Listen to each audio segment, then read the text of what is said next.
This is part 8 of a 13-part series where Napoleon Hill will guide you through the principles of success that can transform your life. The video quality has been upscaled from its original format to provide better resolution. Subscribe to WizardVibe and like the video if you enjoyed it. Our 8th visit brings us to the subject of enthusiasm, which may be likened to steam in a boiler, which, when it is controlled and turned on, starts the wheels of machinery into action. Someone has said that knowledge is power. That is only a half-truth, for knowledge becomes power only when it is put into action for the attainment of a definite objective. Enthusiasm is one of the more powerful means by which we may put into action our education, experience, and knowledge.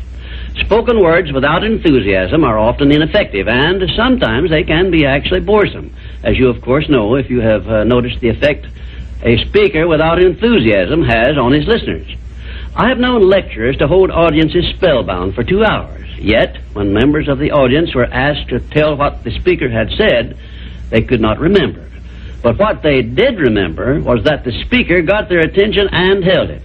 And now let me explain why enthusiasm has such a powerful impact upon the minds of those who come under its influence.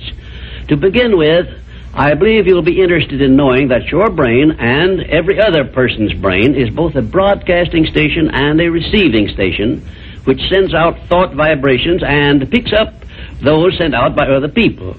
When you turn on your enthusiasm, you step up the vibrations of thoughts which go out from your brain so that they reach and affect other people more quickly. As a matter of fact, you can send out thoughts which have been so stepped up with silent enthusiasm that they will reach and influence other people to whom you direct your thoughts.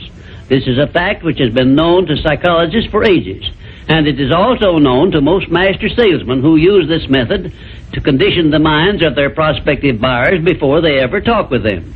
You must have observed that enthusiasm is very contagious, that it engages the attention of those who come under its influence and causes them to respond in a similar spirit of enthusiasm. I once heard Andrew Carnegie say that if you turned loose one man who thought in terms of intense enthusiasm in an industrial plant employing thousands of people, this man's enthusiasm would very quickly reach and influence every person in the plant.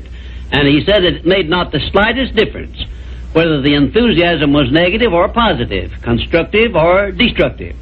Then Mr. Carnegie went on to explain that in his selection of employees for promotion to bigger jobs, the first thing he looked for was a man's capacity to express himself in terms of intense enthusiasm. He said that enthusiasm is one of the most important traits necessary for leadership. The most successful lawyers are not necessarily those who know most about the legal profession, but they are those who know how to influence courts and juries with their belief in their cases and have a great capacity for expressing themselves with enthusiasm. When you are introduced to another person, you have a marvelous opportunity to sell yourself favorably to that person by the extent of the enthusiasm you express in accepting the introduction. When you shake hands with another person, you have also a fine opportunity to make a favorable impression by the warmth of enthusiasm you put into that handshake.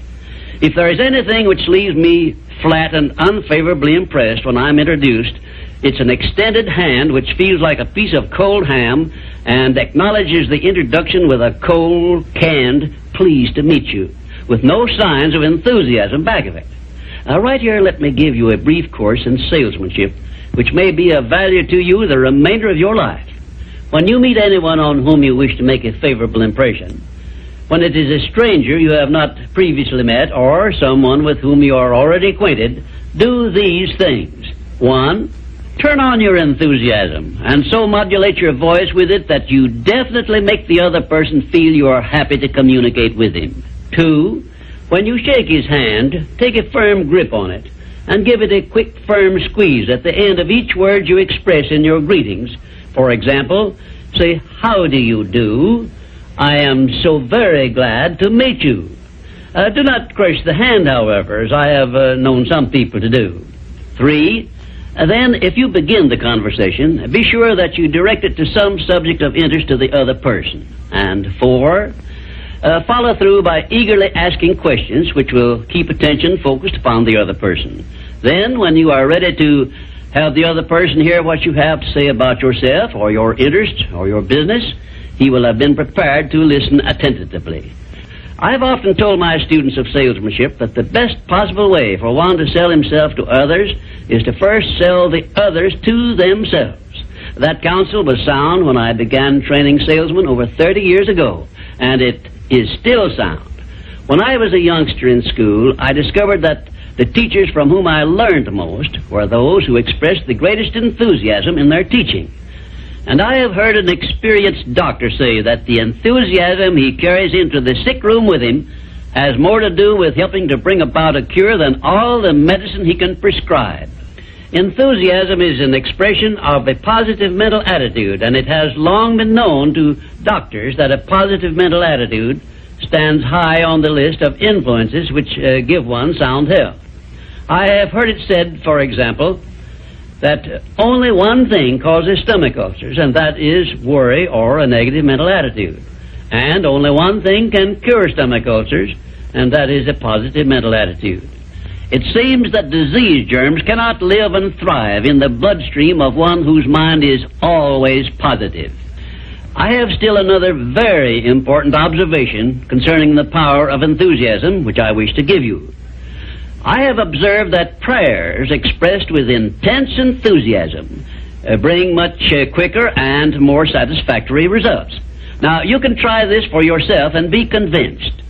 I began experimenting with this idea many years ago, and from my experiences I gathered the information which caused me to change my method of prayer entirely. I now use the prayer I recommended to you on previous visits, with the gratifying results that I get quicker and more favorable action from my prayers than I did when I expressed them in a spirit which lacked enthusiasm.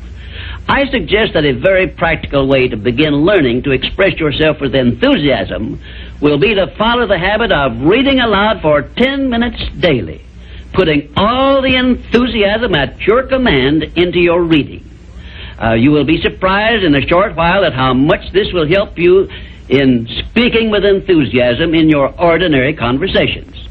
I would suggest also that you adopt the habit of practicing enthusiasm in your conversations with your family and your business associates. Incidentally, this habit will make you more popular with those who are close to you.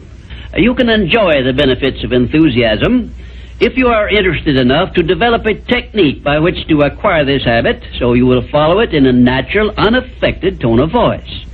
If you follow my suggestion that you read for 10 minutes daily as a means of acquiring the habit of enthusiasm, I recommend that you write down a list of 10 subjects, things, or circumstances in which you have the keenest interest, and use this list for your practice purposes. You will have no difficulty in reading in a tone of enthusiasm in connection with the things that you like best. And finally, if you have not already picked up some useful ideas as to how the habit of enthusiasm can be developed, or what causes one to be enthusiastic, let me give you an example which may provide you with an interesting cue. You perhaps remember when you were courting the person of your choice, or being courted, as the case may be, you needed no one to tell you how or why to be enthusiastic.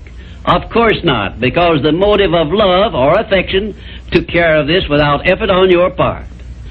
Just remember that enthusiasm is always easily expressed when one is inspired by a burning desire for something or any motive associated with one's closest interests. Where there is no motive, there is apt to be no enthusiasm. Remember also that the three basic motives which it has been said practically rule the world are: 1, the emotion of love; 2, the emotion of sex; 3, the desire for financial gain. A combination of all three of these motives, it has been claimed, can convert a mediocre person into a genius, and I leave the thought with you for consideration. And now, until our next visit, I ask that you try the habit of moving with enthusiasm in all of your daily work and see how much better you will feel.